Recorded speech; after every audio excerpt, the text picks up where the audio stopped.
नमस्कार, आज की बात में आपका स्वागत है। डोनाल्ड ट्रंप भारत पर जो 50% टैरिफ लगाने की धमकी दे रहे थे, वो टैरिफ कुछ ही घंटों में लागू हो जाएगा। भारत के खिलाफ एक्स्ट्रा 25% टैरिफ पर ट्रंप का ऑर्डर अब इंप्लीमेंट होने के कगार पर है। इस टैरिफ ऑर्डर को लेकर बहुत सारे सवाल हैं। ट्रंप के टैरिफ का भारत के बिजनेस पर क्या असर होगा? वो कौन से सेक्टर है जिन पर इस टैरिफ ऑर्डर का ज्यादा असर पड़ेगा? क्या ट्रंप के ऑर्डर से अमेरिका को भी नुकसान होगा? भारत इस बढ़े हुए टैरिफ के असर को कैसे कम कर पाएगा? क्या चीन और यूरोप के मार्केट में अब ज्यादा एक्सपोर्ट होगा, ये बाजार खुल जाएंगे? क्या भारत की इकोनॉमी इतनी मजबूत है कि बढ़े हुए ट्रैफिक के प्रेशर को झेल पाएगी? अमेरिका को जवाब कैसे दिया जाएगा? इसको लेकर प्रधानमंत्री नरेंद्र मोदी की रणनीति क्या है? इन सारी बातों की चर्चा करेंगे। लेकिन सबसे पहले आपको यह बता दूं कि अमेरिका ने भारत पर जो एडिशनल टैरिफ लगाया है वो कब से इफेक्टिव होगा और किन किन सेक्टर्स पर कितना टैरिफ बढ़ जाएगा। आज अमेरिकी टाइम के मुताबिक रात 12:01 और भारतीय समय के मुताबिक कल सुबह 9:31 से इंडियन एक्सपोर्ट्स पर अमेरिका एडिशनल 25% टैरिफ लगाना शुरू कर देगा। ट्रंप कारोबारी की तरह व्यवहार कर रहे हैं। टैरिफ का डर दिखाकर अमेरिका का मुनाफा चाहते हैं। दुनिया के तमाम मुल्कों में यह फॉर्मूला चल गया, लेकिन मोदी ने कह दिया कि भारत प्रेशर में नहीं आएगा, देश के हितों के साथ समझौता नहीं हो सकता। ट्रंप चाहते हैं भारत अपना एग्रीकल्चर सेक्टर अमेरिका के लिए खोले, अमेरिका अपने एग्रो प्रोडक्ट्स भारत में बेच सके। अमेरिका अपने किसानों को भारी सब्सिडी देता है। वहां के किसान जेनेटिकली मॉडिफाइड सीड्स का इस्तेमाल करते हैं। हजारों एकड़ की जोत वाले किसान हैं, प्रोडक्शन ज्यादा है। अमेरिका अपने किसानों के प्रोडक्ट्स को भारत में खपाना चाहता है, लेकिन मोदी ने कह दिया कि अगर अमेरिकी प्रोडक्ट्स हमारे देश में बिकेंगे तो हमारे किसानों का क्या होगा। हालांकि ट्रंप इस बात को समझते हैं कि भारत, चीन और रूस के एक साथ आने का क्या असर होगा। वो चीन से कभी दोस्ती की बात करते हैं, कभी धमकी देते हैं। भारत के बारे में भी ट्रंप बार बार कह चुके, उन्होंने ट्रेड और टैरिफ का डर दिखाकर भारत और पाकिस्तान में सीज फायर करवाया। हालांकि ये बात गलत साबित हो चुकी है, तो भी ट्रंप ने आज फिर दावा किया। लेकिन आज उन्होंने एक नई बात जोड़ दी। पहली बार यह कहा कि भारत पाकिस्तान की जंग के बीच जब तक उन्होंने इंटरवीन किया तब तक 7 फाइटर जेट्स गिराए जा चुके थे। I've stopped all of these wars. I've stopped them. A big one would have been India and Pakistan. We did a lot of jobs. We did a lot of wars were stopped that nobody thought would even be possible. And I'll tell you what, the war with India and Pakistan, that was the next level. That was going to be a nuclear war. They already shot down 7 jets. That was raging. And I said, you guys want to do trade? We're not doing any trade. We're not doing anything with you if you keep fighting. You get 24 hours to settle it. They said, well, there's no more war going. राष्ट्रकवि Dinkar ने ठीक कहा था, क्षमा सोती उस भुजंग को जिसके पास गरल हो, जिस सर्प के पास विष नहीं होगा उससे कौन डरेगा। अनिल चौहान ने शक्ति और सामर्थ की बात की, उसकी तस्वीरें आज दिखाई दी।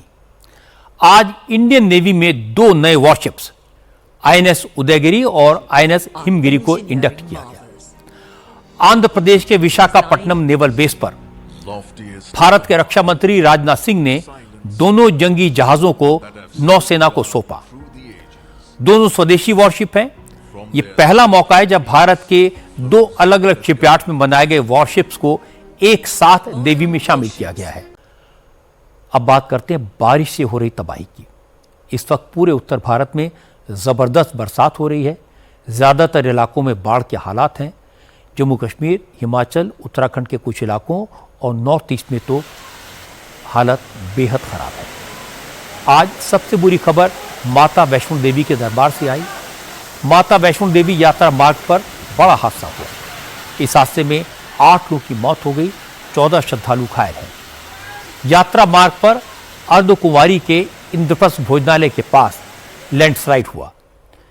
जिस वक्त पहाड़ से बड़े बड़े पत्थर आकर यात्रा मार्ग पर गिरे, उस वक्त वहां करीब 1.5 दर्जन श्रद्धालु मौजूद थे। हालांकि पूरे यात्रा मार्ग पर टिन शेड लगाया गया है। दोनों तरफ लोहे का जाल लगा है, लेकिन आज बड़ी चट्टानें मलबे के साथ टिन शेड पर गिरी और वहां मौजूद हर चीज को तबाह कर दिया। अब एक खबर दिल्ली से। आज आम आदमी पार्टी के नेता और दिल्ली के पूर्व स्वास्थ्य मंत्री सौरभ भारद्वाज पर ईडी का शिकंजा कस गया। हॉस्पिटल कंस्ट्रक्शन घोटाले में ईडी ने सौरभ भारद्वाज के घर और 12 कंस्ट्रक्शन कंपनियों के ठिकानों पर रेड की।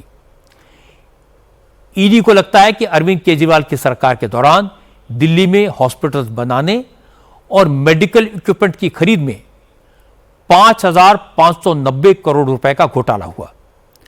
इस मामले में एंटी करप्शन ब्यूरो ने 2 महीने पहले जून में केस दर्ज किया था। एफआईआर में सौरभ भारद्वाज, सत्येंद्र जैन के अलावा प्राइवेट कॉन्ट्रैक्टर्स और सरकारी अफसरों के नाम भी हैं। अब बात बिहार की। बिहार में आजकल राहुल गांधी और तेजस्वी यादव मिलकर चुनाव आयोग पर रोज रोज आरोप लगा रहे हैं। आज राहुल गांधी ने कहा कि बीजेपी और चुनाव आयोग की मिली भगत तो 20 साल से चल रही है। बीजेपी 20 साल से वोट चोरी करके चुनाव जीत रही है। राहुल गांधी बिहार में वोट अधिकार यात्रा निकाल रहे हैं। आज तेजस्वी के साथ सुपौल से मधुबनी होते हुए दरभंगा पहुंचे। प्रियंका गांधी और तेलंगाना के चीफ मिनिस्टर रेवंत रेड्डी भी यात्रा में शामिल हुए। सबके निशाने पर इलेक्शन कमीशन था।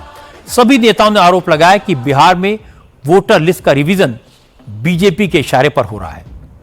चुनाव आयोग बीजेपी की मदद के लिए लाखों लोगों के नाम वोटर लिस्ट से काट रहा है।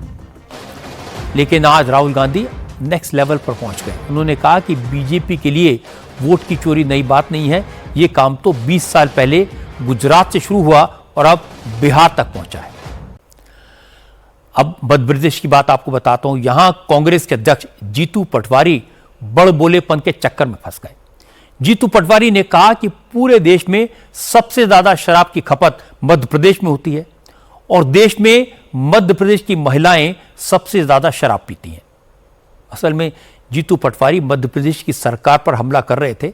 उन्होंने कहा 20 साल के शासन में बीजेपी ने पूरे प्रदेश को नशे के दलदल में धकेल दिया है और इसके बाद जीतू पटवारी ने यह भी दावा कर दिया कि पूरे देश में शराब पीने के मामले में मध्य प्रदेश की महिलाएं नंबर 1 हैं। आज कर्नाटक के deputy chief minister DK Shivakumar को बार बार कसम खाकर कहना पड़ा कि वो जन्मजात कांग्रेसी हैं, पक्के कांग्रेसी हैं, मरते दम तक कांग्रेसी ही रहेंगे।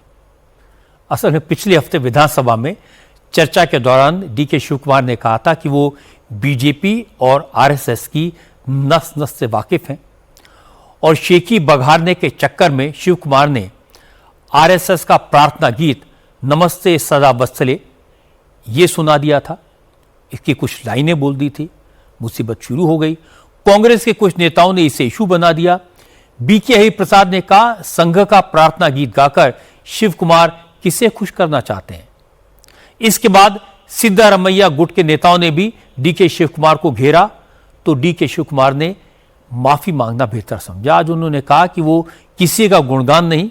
अब मैं आपको बदले हुए कश्मीर की कुछ तस्वीरें दिखाता हूं। ये तस्वीरें पुलवामा की हैं, जो इलाका 5 साल पहले आतंकवाद, हिंसा और पथराव के लिए बदनाम था, जहां शाम होने के बाद लोग घरों से निकलने से डरते थे। उस पुलवामा में day and night cricket match हो रहे हैं और इस लोकल मैच को देखने के लिए हजारों की भीड़ स्टेडियम में उमड़ रही है। इस वक्त कश्मीर में royal premier league cricket series चल रही है। इसी टूर्नामेंट का पहला मैच पुलवामा के स्पोर्ट्स स्टेडियम में खेला गया। असल में कश्मीर के युवाओं को नशे की लत, डिप्रेशन और आतंकवाद की चपेट में आने से बचाने और प्रोफेशनल प्लेयर्स को ट्रेनिंग देने के लिए royal premier league cricket series का आयोजन किया गया है।